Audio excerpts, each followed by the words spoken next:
भारत के पास आखिर क्या है ऐसा जो दुनिया के बड़े बड़े आर्थिक संस्थानों जैसे अंतर्राष्ट्रीय मुद्रा कोष और वर्ल्ड बैंक इनकी बैठकों में उसकी आवाज इतनी गूंजने लगी है।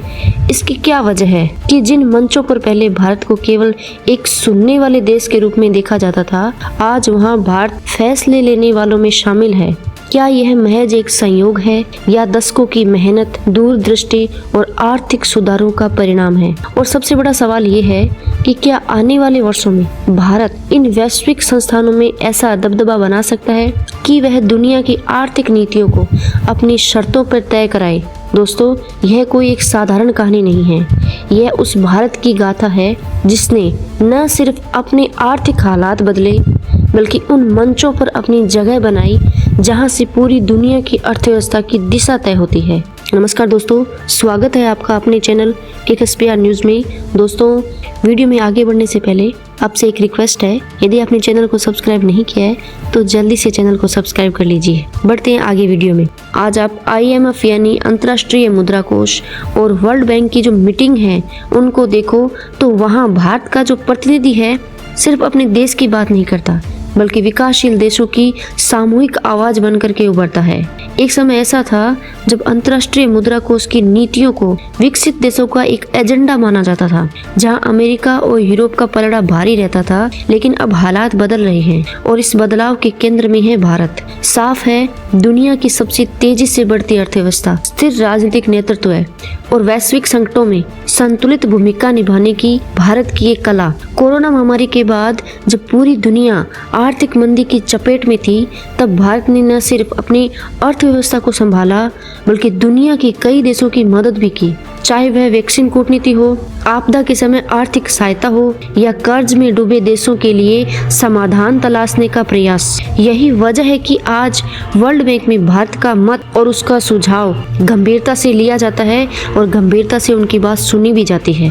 अंतर्राष्ट्रीय मुद्रा कोष में भारत का कोटा और वोटिंग पावर अब पहले से कहीं अधिक मायने रखता है और यही पावर इन संस्थाओं की नीतियों पर असर डालता है। लेकिन यह सफर आसान नहीं था दोस्तों।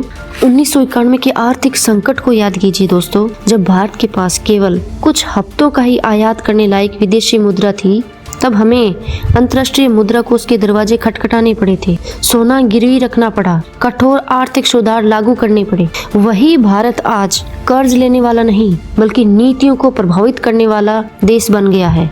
पिछले कुछ वर्षों में भारत ने G20, ब्रिक्स और संघाई सहयोग संगठन जैसे मंचों पर अपनी आर्थिक प्राथमिकताओं को वैश्विक एजेंडे का हिस्सा बनाया और इन चर्चाओं का जो असर है वो कहाँ पहुँचा? अंतर्राष्ट्रीय मुद्रा कोष और वर्ल्ड बैंक तक पहुँचा। उदाहरण के लिए जलवायु परिवर्तन के लिए फंडिंग, विकासशील देशों की आधारभूत संरचना में निवेश। यही नहीं, भारत ने अंतर्राष्ट्रीय मुद्रा कोष में इस बात पे जोर दिया है कि कर्ज में जो डूबे हुए देश है उनको केवल शर्तों के साथ कर्ज न दिया जाए बल्कि उनके लिए दीर्घकालीन विकास का रोड मैप बनाया जाए ताकि वो आगे कैसे बढ़े। इस तरह का कुछ उनके लिए प्लान भी किया जाए।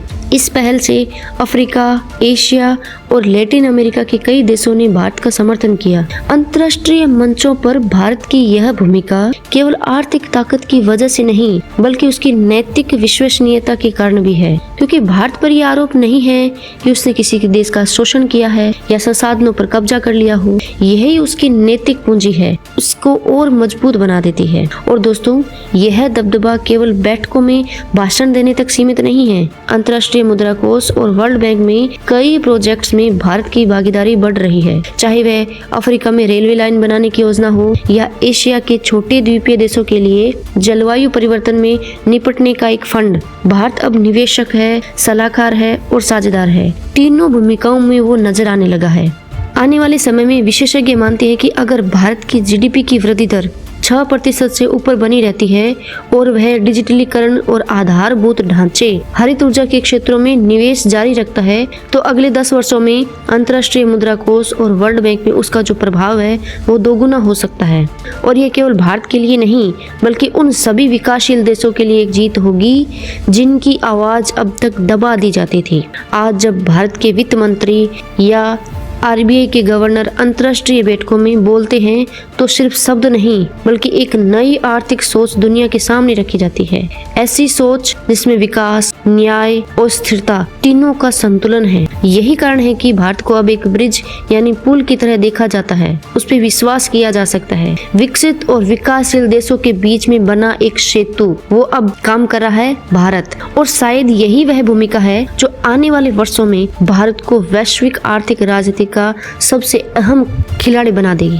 इसलिए दोस्तों, यह सिर्फ आंकड़ों की एक कहानी नहीं है, यह उस भारत की कहानी है जो अंतर्राष्ट्रीय मुद्रा कोष और वर्ल्ड बैंक में अपनी जगह बना चुका है और अब दुनिया की अर्थव्यवस्था की दिशा बदलने की तैयारी में है, अपने लिए और उन सभी के लिए जो बदलाव का इंतजार कर रहे हैं। और अगर आप भी चाहते हैं कि भारत की यह ताकत और बढ़े, और ऐसे मुद्दों पर जागरूक रहना जरूरी है, क्योंकि जागरूक जनता ही मजबूत राष्ट्र का निर्माण करती है। दोस्तों, यदि आप मेरी बात से सहमत है तो इस वीडियो को लाइक करें और चैनल को सब्सक्राइब करें। मिलते हैं एक नई वीडियो, नए विचार और एक नए उमंग के साथ।